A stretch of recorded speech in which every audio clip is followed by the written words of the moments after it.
Hello, everyone. Thank you for joining today and watching this recording. I'm currently on my retreat, hopefully going well and deepening the practice.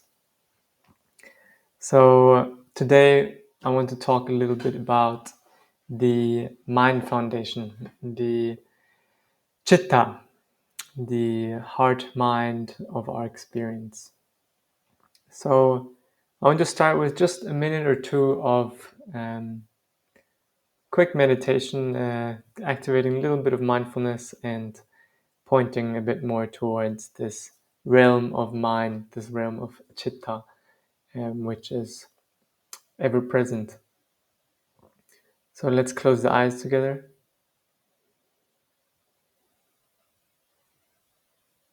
And immediately, just in a snap, become aware of the experience of the body.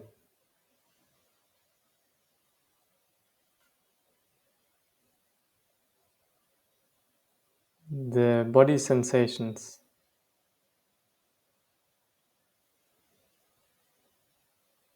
the sensation of hearing,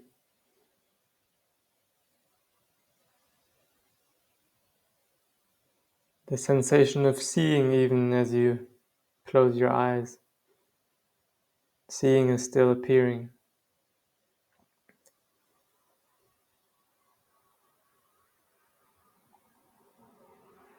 And maybe even tasting or smelling.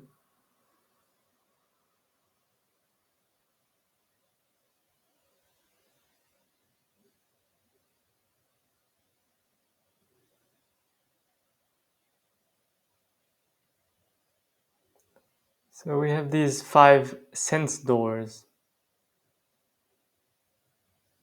the 5 senses of the body.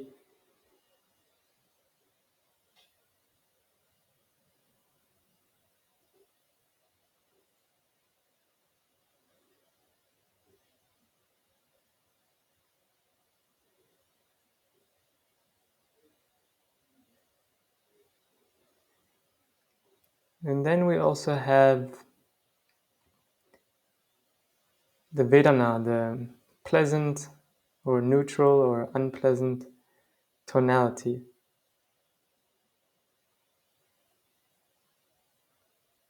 That accompanies every experience, every appearance of body and mind.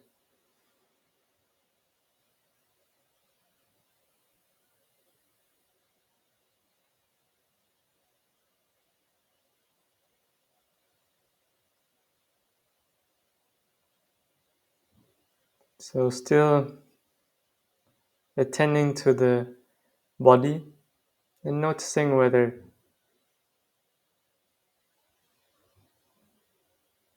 sensations feel more neutral or unpleasant or pleasant.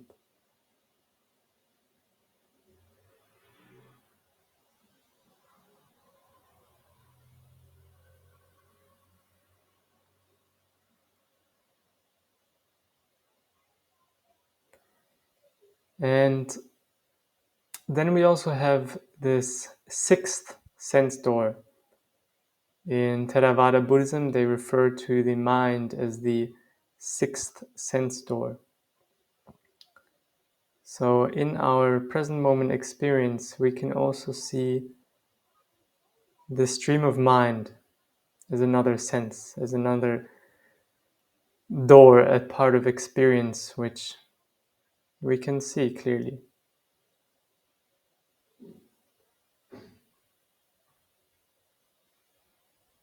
So as you attend to the body, sometimes some thoughts come in, or you notice some thoughts. Maybe it is your own voice in your head, maybe it is some brief imagination flashing before.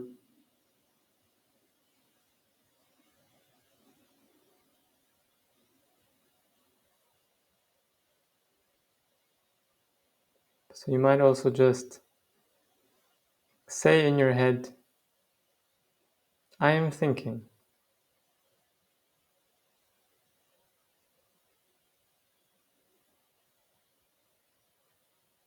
So this is literally something that we can kind of hear, this thought, this auditory thought.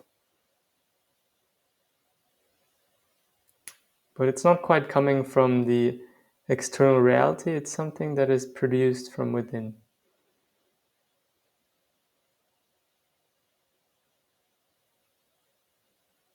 And then we also have the area of visual thinking. So you might just notice what happens in your visual field when I say apple, apple, apple, apple, apple, apple.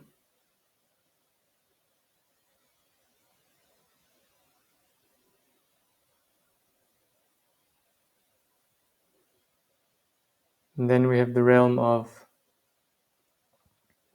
thinking, which is embodied, the somatic sensation.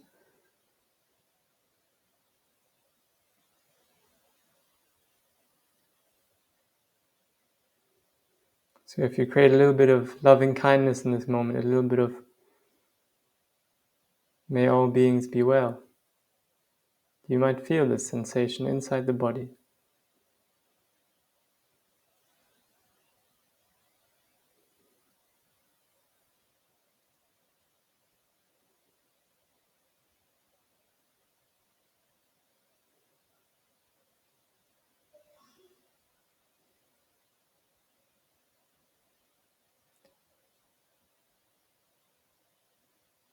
Okay, and let's open the eyes again. So we have the realm of the mind, which is can be very complex, and it can even be experienced through the other senses, but it's not really something that appears in reality. Like when I said apple, you're not really seeing an apple, but just from saying the word apple, something appears in your mind's eye. So this would be classified as the mind, or and your recognition, your desire that creates this apple, and how you react to that, how you respond to all that, that is all part of the realm of the mind. So the mind is very quick, and it happens on its own as well.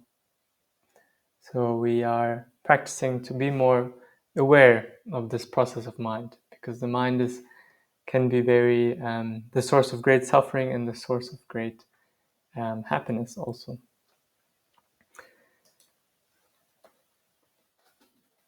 So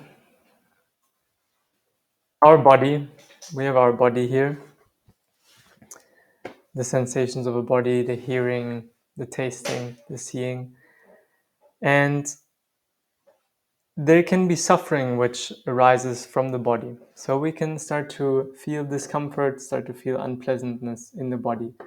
For example, when we don't really move a lot, when we sit around all day, you might start to feel uncomfortable in the body. Or if you eat a lot of food and you're kind of overeating a lot, or maybe you're eating nothing, you will start to feel some discomfort in the body. So by nature, there is some kind of things which make your body suffer, which make your body feel less good. And likewise, there's also things which make the body feel more happy. So if I have a little bit of movement every day, maybe you do some exercise. If you have, for your work on your posture, if you sleep enough, if you breathe in a good way, you also start to feel more good in the body. So your body feels maybe more light, more open, more relaxed, and this starts to feel good. So we kind of know, and it's a bit more obvious what makes the body suffer and what makes the body happy. And over your lifetime, we start to learn what is really good for our body. We experience, okay, I ate too much cake and too many desserts, and the next day I feel more heavy, more discomfort. If I do a bit of movement, that makes me feel good. We're starting to learn what leads to the suffering and what leads to the happiness of our body. So this is a bit more easy subject. So we also, take rest enough, get enough sleep, drink water, and these kind of things. They make us feel good and happy. And we also have the realm of the mind. Where did my slide go? So mind is a little bit more complicated, and in the mind there are also many things which create suffering, and there are many things which create happiness. So for example, just a little bit of loving kindness, the intention to be a good person from here on out. I will do what is best for life and life in general, and that automatically creates a little bit of feeling of happiness in the mind.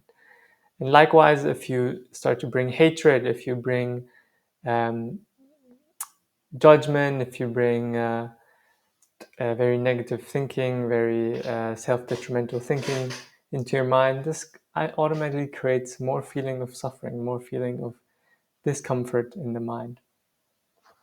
So we can have happiness from the mind and suffering from the mind. And of course, the potential of the mind's happiness and suffering is very, very large. And we have all the way from very depressed, very seeing the world as so dark, as everything being against me, as everything being out to get me, very paranoia, everything is bad, and I live out of fear and hatred for everything. This is on one end of the spectrum, and this is all created by the mind. The body might be totally happy and fine, but the mind can create this reality.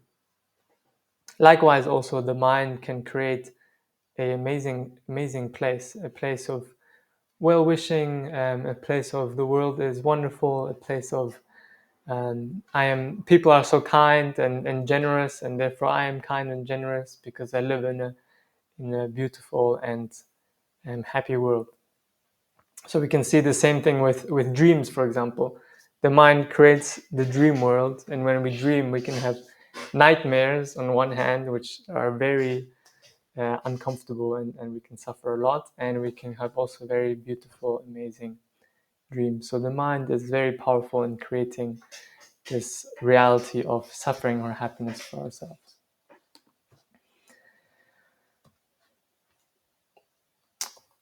And most of the time, or almost all the time, actually, the suffering or happiness that is in the mind is created not really by our reality, but more about our ideas about reality, our expectations about reality, whether reality meets those expectations, whether reality falls short of those expectations, our desires, whether our desires are met, whether they're not met, and how realistic our desires are. So the realm of mind and the resulting happiness and suffering is very much created by the different ideas, expectations, desires that we hold onto and that we have in our mind. So if we have the idea that everyone is very mean and out to get me and out to hurt me, our perception of reality will be shaped by that idea, and it will create a lot of suffering. Likewise, if we in general tend to be more kind and things are beautiful and we are grateful, our perception will also be shaped by our perception of reality will be shaped by that idea, and it will create more suffering or more happiness for ourselves. So just as we are learning with the body what exactly leads with the body towards more suffering, more happiness, we're also trying to learn this about the mind, how exactly the thinking works, how our reactions work. And some things are just the nature. So some things with the body, like if I don't sleep for 3 days in a row, I will feel suffering in the body. And some things in the mind are also the same. You can't keep thinking in a negative way and be happy. So we learn what is really the suffering, where the suffering comes from in the mind. And likewise, we also see what creates more happiness in the mind. So the process of self-observation, of observing the mind and body as it's working by nature, we see how it works. We see which path goes towards happiness, which path goes towards suffering. And then we can choose. Then we have a choice. So we can think of the mind as a little bit like the software. So we have computer, laptop, and the hardware is kind of the body. So the nervous system, how the body is processing the information, the keyboard, the touchpad, is the kind of inputs, which is in contact with reality.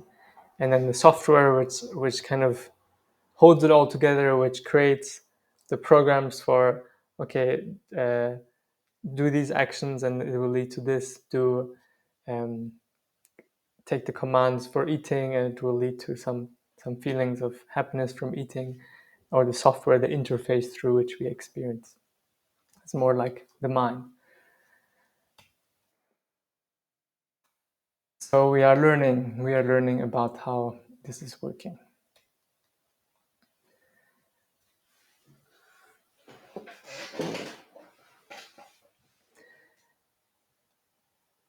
As we go about our day, we start to notice things. We start to notice what makes us more unhappy, what makes us happier. In the process of meditation, we are sitting with ourselves and we are really reducing the stimulus. We are simplifying experience a lot. And so we start to see more. We start to see also what is underneath the surface, and that is bothering us, and the unconscious, subconscious kind of beliefs, ideas that we hold about our experience, which start to get seen. And by nature, as we start to see these things, we also start to realize what we can abandon and what we want to do more of. So, we're all learners by nature. The humans are learning, and we're always trying to kind of do a bit better. We're trying to avoid suffering and go towards happiness. And so in the daily life, the very obvious kind of part of experience, you see that when you hold your finger in front of the fire, this hurts, and then you automatically don't do that. And so it's kind of quite obvious when you hold your finger in front of the fire, this hurts, and you won't do that. And yet, the child learns that once, maybe twice, and then you don't do it again because it's obvious that this is hurting us and this is not a good thing to do. But what we can't see inside is all the different ways that we hurt ourselves, the different ways that we react or respond towards experience that create our own suffering. So in meditation, we start to see, in Vipassana meditation, we are seeing what is really going on underneath the surface.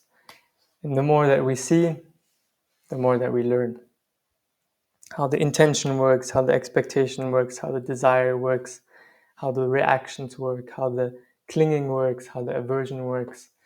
The more we can start to accept and see this process working by itself, the more we can be free of that process, the more we can have the space to choose. And when something starts, when the suffering begins, we see it clearly and we do something else instead.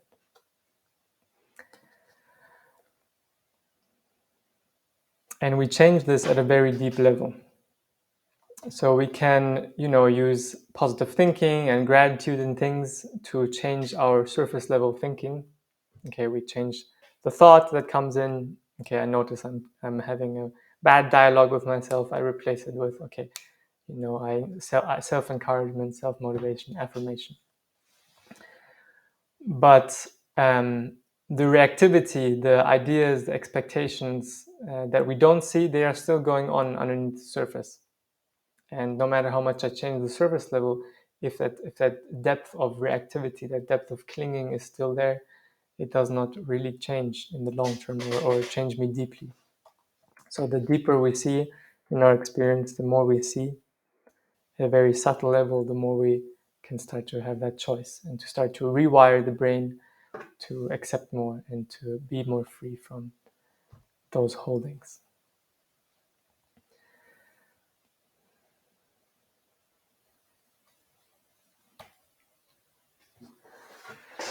So I want to talk a little bit about the function of the mind, how the mind is creating our reality.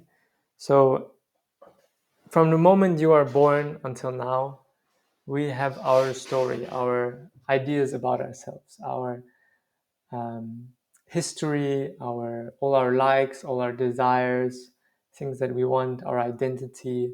Um, I'm rhymer. I like to move. I like to sports. I'm meditation teacher. Um, I'm moving.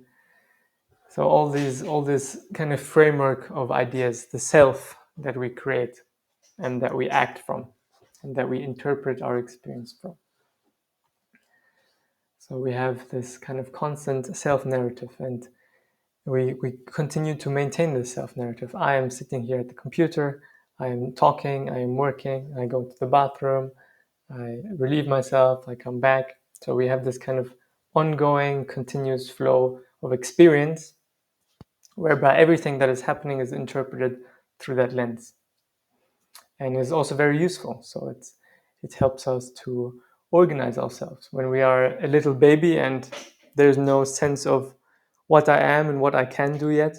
We are very helpless, and we need the help of others. And gradually, as we grow up, we the mind starts to understand. When I these sensations of reaching out and grabbing something and then putting it here, they correspond to some feeling of pleasantness from the food that I intake.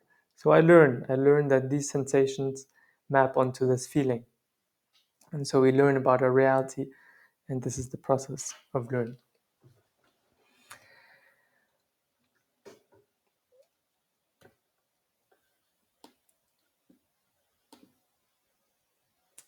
And what does the mind exactly do? So we have the example of a meditation hour, 1 hour of meditation. That is, many different things are appearing in this meditation. So we are walking for 30 minutes, we are sitting for 30 minutes, and there are so many different things happening, so many sensations, so many thoughts which are appearing and disappearing.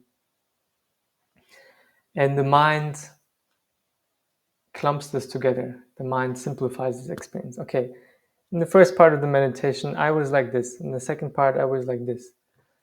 And this kind of hierarchy is built more and more. And I start to conceptualize my experience, my moment to moment experience, into ideas, into, okay, this part is boring, this part is the feeling of walking sensation, this part was thinking, this part was hearing, this part is remembering. And the further we kind of clump and conceptualize this information together, which the mind does, and the more it becomes kind of the solid thing. So you might think, meditation is horrible and boring and I don't like it. So we kind of solidify and create this thingness, this object out of this 1 hour of experience. And this experience is like this. The meditation I don't like, it is boring and I don't like it and horrible.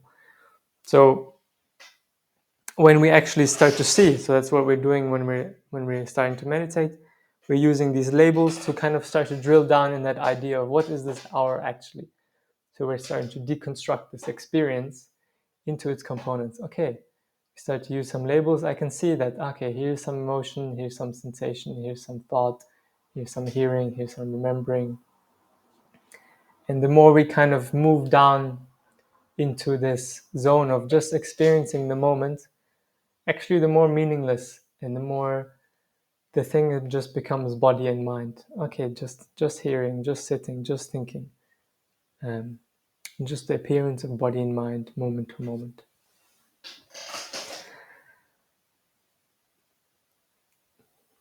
So we have a bit of a choice then, whether we want to continue to refer to experience as this solidified thing,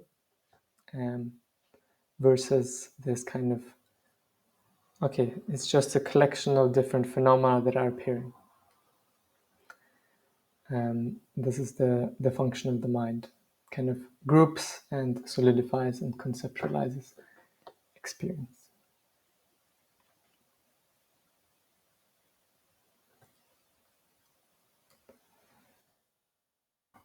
So the whole thing in a different perspective.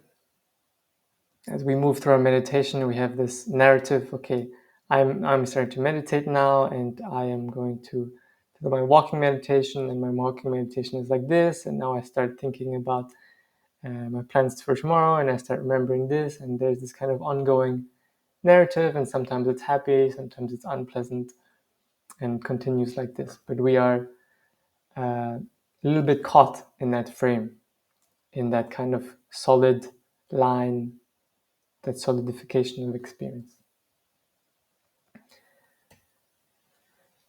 And as we start to practice a little bit the mindfulness, we start to turn on a little bit, okay, some appearance of body and mind.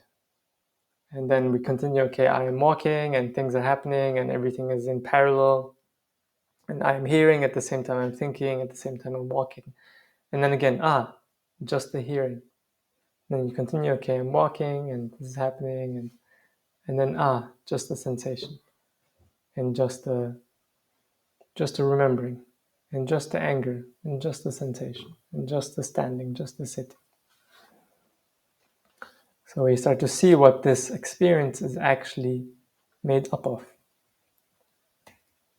And the more we see the things, the weaker this narrative becomes, the weaker this solidification of experience becomes. And when the mindfulness becomes more and more continuous, the things lose their meaning a little bit. So we are just in the experience of mind and body at the present moment, moment to moment, something else, something else, something else, something else, appearing and disappearing, appearing and disappearing. And there's no room anymore for this narrative, for this conceptualization, for this solidification, this reification to take place. Because what happens at this level of solidification, there is the most potential for suffering and the most potential for happiness. So you can think this experience is so boring and hate it so much, and we are really not attending to what this experience actually is. Or we can think this experience is wonderful and I love it, and we're not really attending to what it is moment to moment. And then we are a victim of this ups and downs of life. Things are going all well, our way, our ideas, our expectations are met. Oh, great. And then something happens which is unexpected. We don't like it, and we fall down and struggle against it. And then something happens. I can now my idea is met, and I can do something on the outside to help make myself happy. And great, I feel a bit elated. And then again, something else comes, and we're kind of pushed and pulled around by the external reality, because we are constantly making the ideas about what things are, rather than really seeing what the experience is moment to moment. And then I might have misconceptions, then I might have misunderstandings about what really makes me happy, what really makes me suffer. Is it really the food that makes me happy, or is it my idea about the food that makes me happy? Is it really the other person in the relationship that makes me happy, or is it my idea about that person, my fantasy? And so we can start to see ourselves more clearly. We start to see what really creates the suffering, what really creates the happiness, at a very deep and deeper level.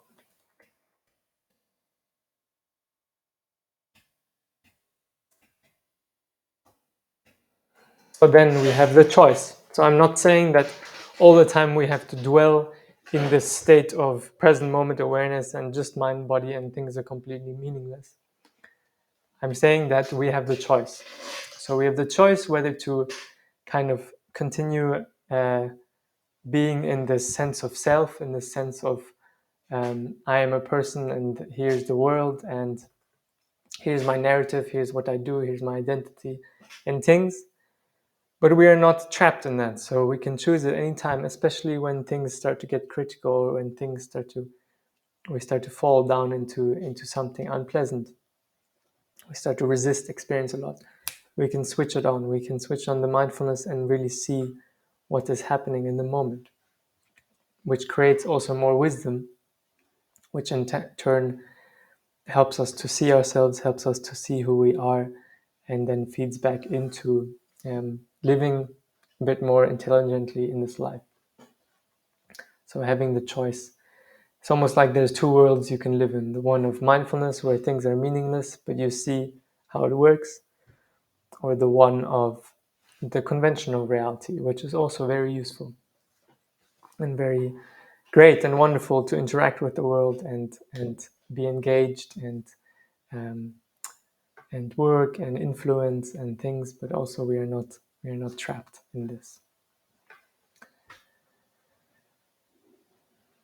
So this is what Vipassana meditation is about. It is about um, replacing this misunderstanding with the wisdom, with the true experience, with seeing the experience, so that we can choose whether to live in our ideas, our expectations, or that we can choose to move up and down um, this hierarchy.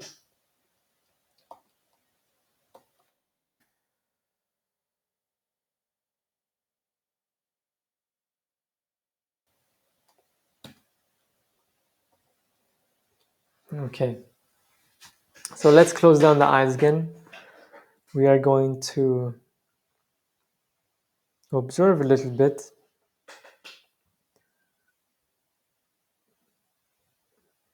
the experience. And now I don't want you to try and do anything at all, just let the nature of body and mind play out.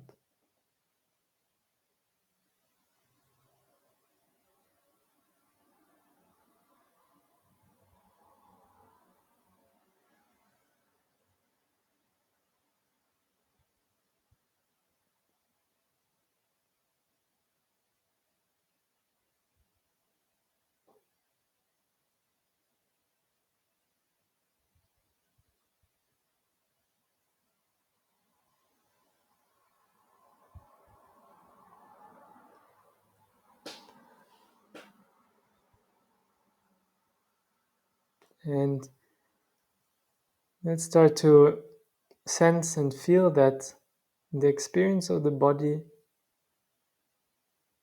is happening right here.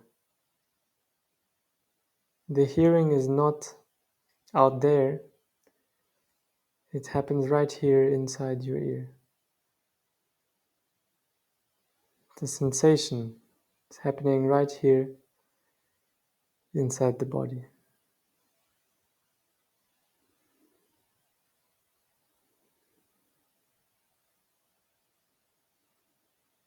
The seeing is happening right here in your eyes.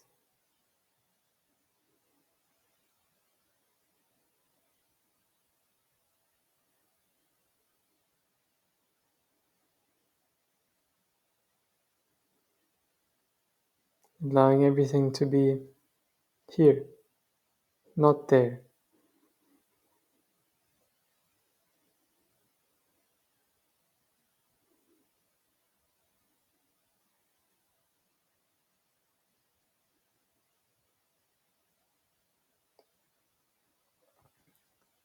And your thinking, does your thinking happen here or there?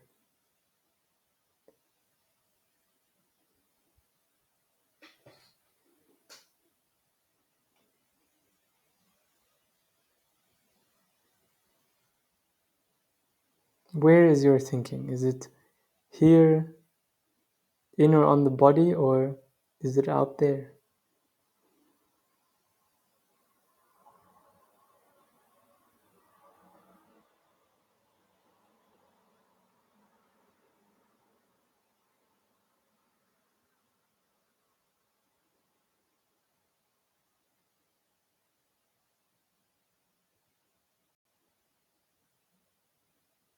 And when is your thinking happening?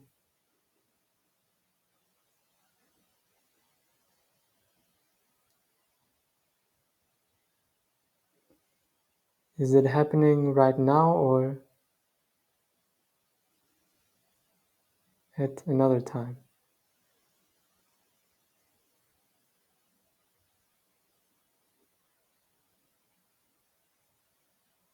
So whenever thinking appears, recognize when that is appearing and where it is appearing.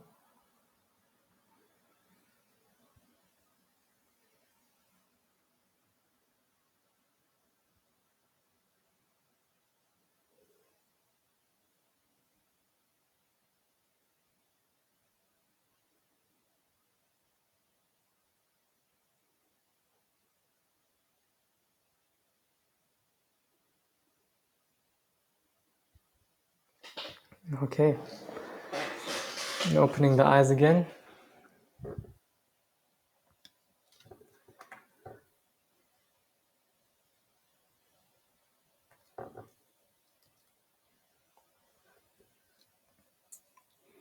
So the thinking, the way we can really simplify our observation of thinking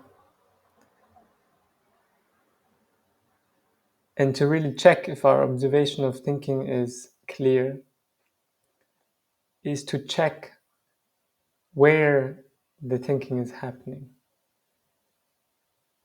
Is this happening, the thinking happening out there, or is the thinking happening right here? Is the thinking happening at another point in time?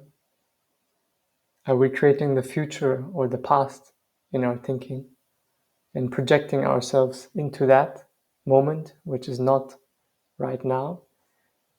And can we just recognize that the thinking is happening right here, right now?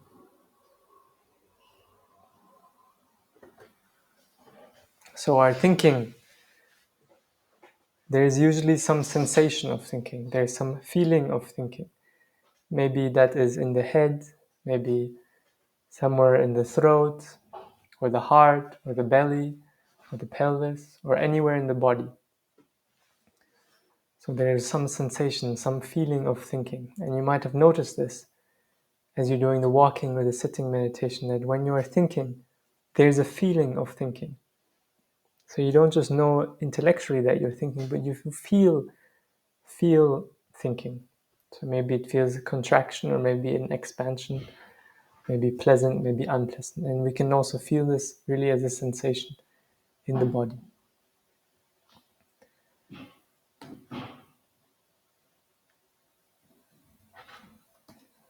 So sometimes the body creates the thinking. So when we hear something, so a car just went by and I hear something in the ear, and the thinking follows that. So the thinking recognizes that sound, and a lot of the time when I hear something, some sound I recognize, some image flashes in front of the eyes, like the image of what I think that car looks like, even though it has nothing to do with what that car actually looks like. So for example, with that car, I saw briefly a black kind of sedan for whatever reason. My mind associated that sound with that image. So the thinking, which was also right here, followed this sound. And the thinking puts the car out there. The car is down there on the street.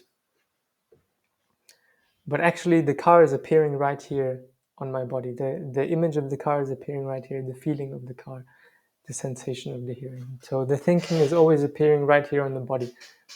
So as soon as the mind puts it out there, it becomes the reality as it is constructed, as it is and created by the mind. And then maybe there's some intentional reaction towards that. And sometimes the mind comes first. So when you imagine something, if you imagine some wonderful situation, or let's imagine that, so we are sitting here. Imagine the feeling of standing up. So imagine what it would be like to stand up right now.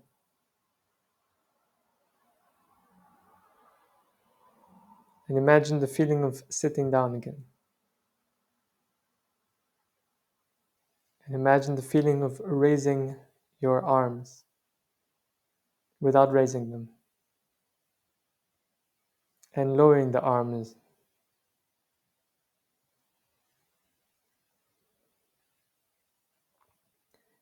And imagine elephant, elephant, elephant.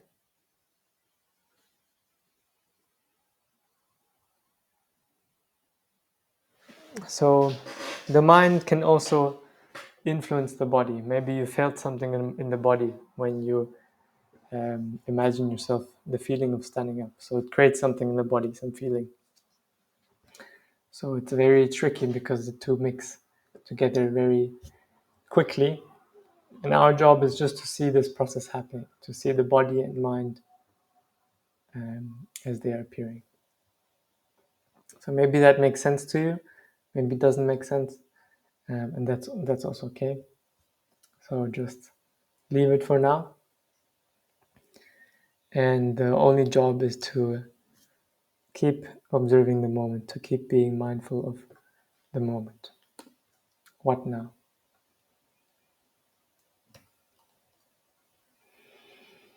So forget about the past, forget about the future. Past has already gone, the future has not happened yet. The only real moment, the only moment that could possibly stand a chance of being real is the one right now. So when you're doing the mindfulness, be careful when past and future become imagined. Just recognize this imagining happening right now. Be careful when elsewhere starts appearing, when the world is imagined, when things are outside of you, when things are over there and not right here. And just recognize that this thought is appearing right here.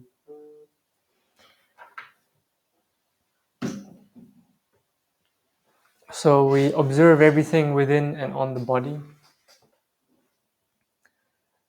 That's why the awareness of the body is so crucial, so important.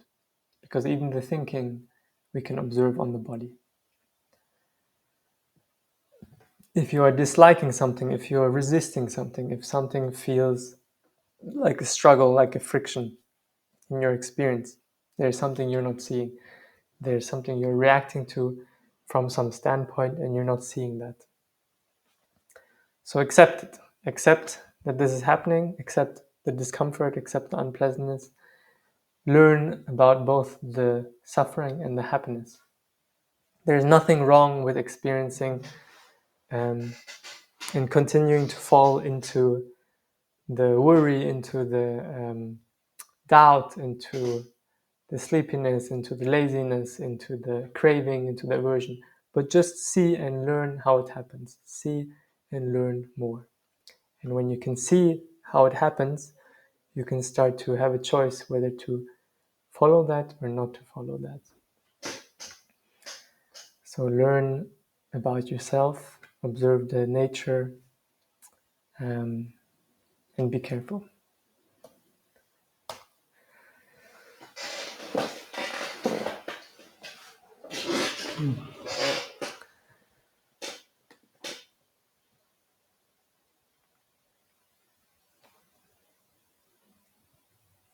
So let us do a brief recap. So I want you to close the eyes. I'm going to briefly go through what we did today. So we talked a little bit about the mind foundation. So it's quite obvious, or more obvious, what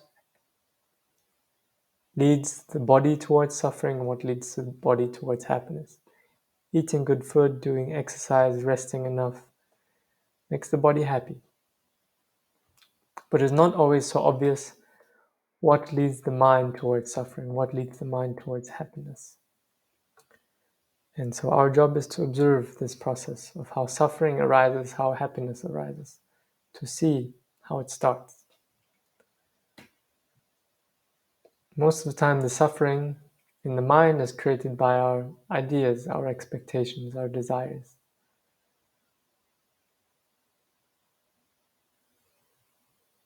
So we can see this at a superficial level.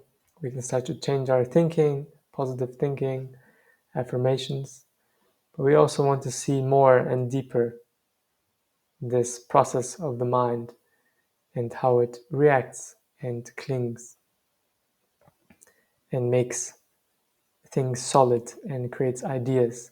Some of those ideas leading towards happiness, some of those ideas leading towards suffering, struggle, dissatisfaction. So the more we see, the more we learn. And our job is just to accept the things, to see the things and accept. Through this acceptance, we become free.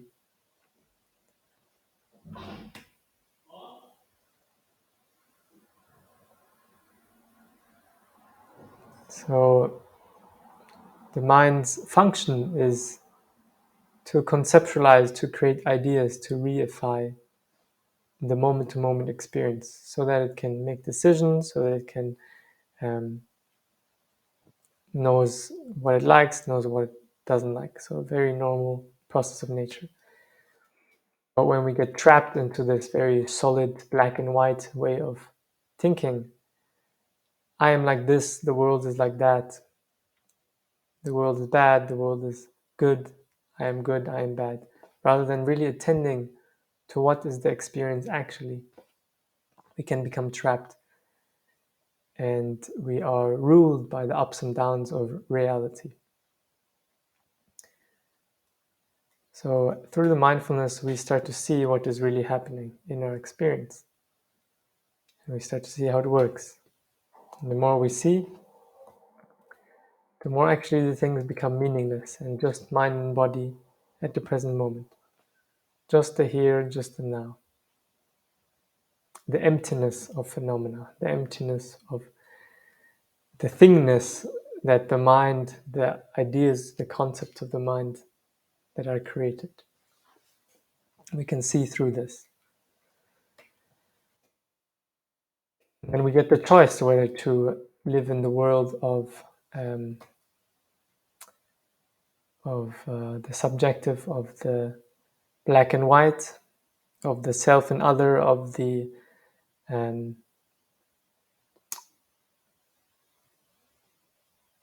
material reality, or whether just to see the thing for what it is, for the experience of body and mind at the moment, for the emptiness of all phenomena, for the experience that is here and now always. Not to live in this ultimate truth forever, but to have the choice to navigate and to see and understand who we are better, what we want better, and what's important to us, and how to live a life where we fulfill those things which are important to us.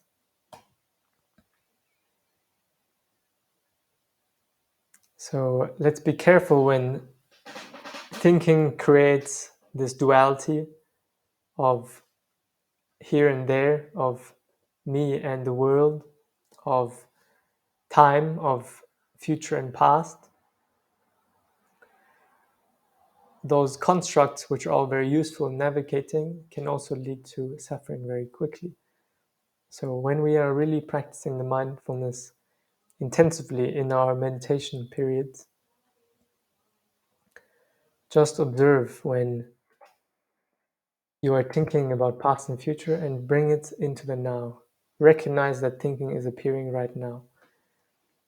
When you are thinking about somewhere else, somewhere there, somewhere which is not here, when you see the thinking for what it is, you see it right here. If something is happening outside of you during your meditation, just bring it right here and just recognize this experience is happening right here. When you're resisting, disliking something, there's something you're not seeing. So accept it and see it, label it, and learn what it is. The more we see, the more we learn. Okay, and you can open up the eyes. So we have our life practice for next week is to we've now covered the kind of three main foundations of mindfulness: the body, mind, and the Vedana, the feeling tone. So this remains our baseline. But now we can also start to attend to the kind of themes that we see across this. So in particular, noticing when the five hindrances appear, or one of the hindrances, when liking disappears, when liking appears, when disliking appears, when worry appears, when anxiety appears, when sleepiness, laziness appears, when doubt, immobilizing doubt, confusion appears. Notice their presence and notice when they're not present. And notice how when they are present, they really shape and color your view of reality. And when they are not present, maybe a bit less so. So start to see this. And yes, we will discuss that next week. But the most important is just the simplification, the experience of body and mind at the moment, to keep coming back to just the simplicity of what now is the key. Okay. So I missed the questions and the interaction, of course, in this recording,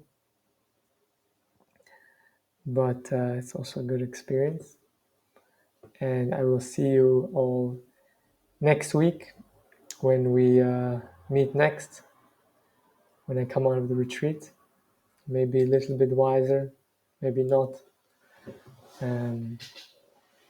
Yes. And feel free to post in the WhatsApp group if you guys have any discussion with each other or want to share. And feel free to also reach out to your buddies and connect and talk about this. It's always helpful to connect. The spiritual path is not one that happens in solitude. We need community. We need the sangha. We need the exchange, the motivation, the humanness of it also. Otherwise, we become isolated. So, yes, let's finish with a quick chanting.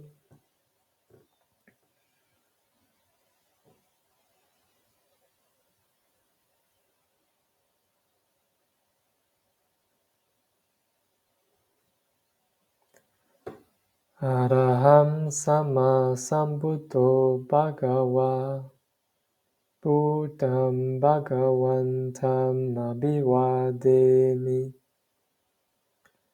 Sawakato Bhagavata Dhammo Dhammam Namasami Supatipano Bhagavato Sawaka Sangho Sangam Namami.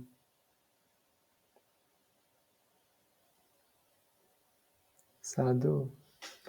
Okay, thank you. Take care.